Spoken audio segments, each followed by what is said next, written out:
morning, Tinkercad friends. It is an exciting today as the share button and connect to Thingiverse has been added back. What this means is that you need to go to Thingiverse and you need to sign up. And you'll need to make sure that you look for a Thingiverse verification. This is a reset my password.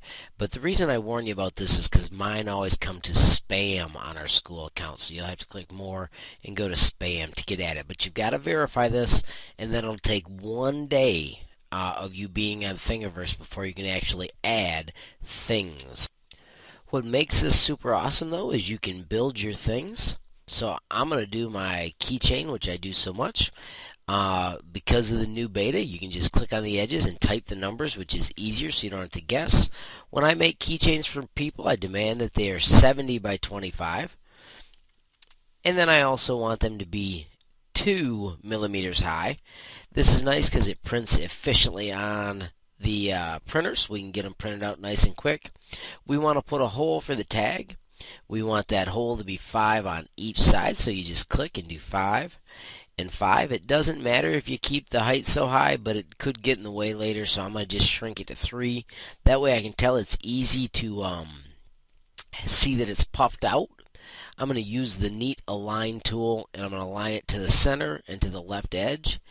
And then I'm going to click just on the hole, and I'm going to use the arrow key to move it in 3 millimeters so that my hole is where I want. And I've just decided I want my hole up near the corner. So I'm going to orbit around. I'm right-click dragging to take a look. I could also just switch to the left view, the right view. You can switch it around so you can see it on any side. But you can also right-click and drag with your mouse.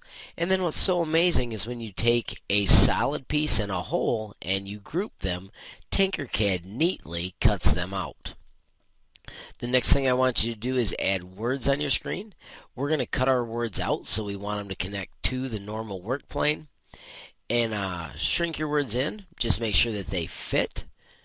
And then also find a font where you don't have any dangling parts in the middle. Because watch this, when I type Go Whoa, which supports my school, you can see that the O's are not going to be attached when those cut out.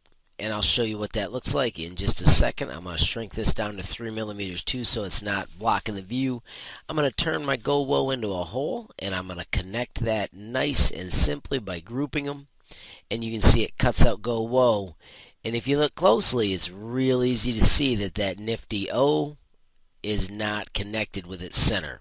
We fix that by simply grabbing this guy out. I'm going to change him to the color green just so it's real easy for you to see.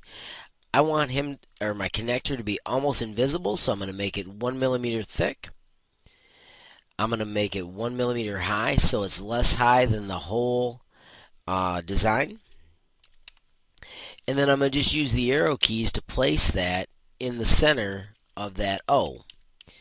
To nudge it perfectly, I switch it to less than 1 millimeter, but before that I do that, I'm going to fix both those, so I'm going to do Control D, and I'm going to get the second one moved over close to its right, so that while it's still set at 1 millimeter, I can quickly move, and then I'm going to set to 0.1 millimeter, and I'm going to get those homed in right where I want.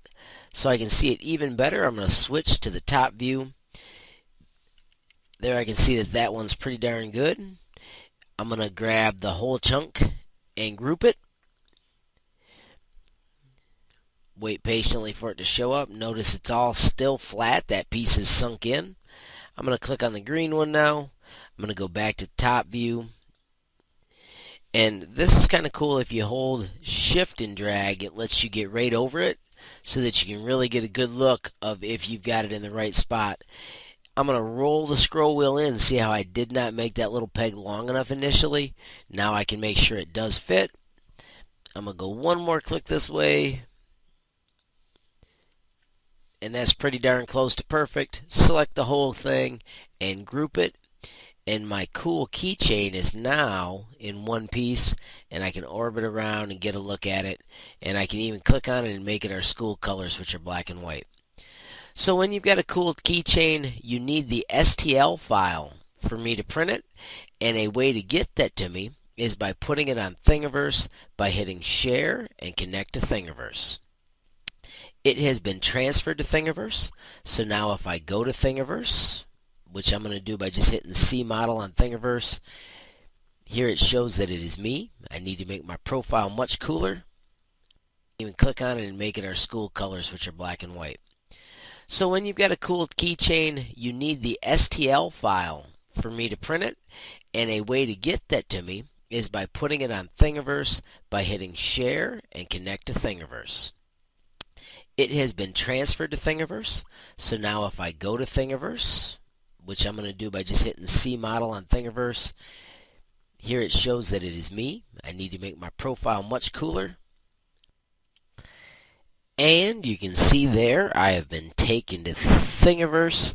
Right now there is no image, but it will show up in just a few moments. Full disclosure, I did have to close Thingiverse and restart and redouble check my account once or twice. But once I had these two connected exactly the way they're supposed to be, it worked like a champ. I'm going to refresh the screen and check it out. There is my Go Whoa on Thingiverse so that people can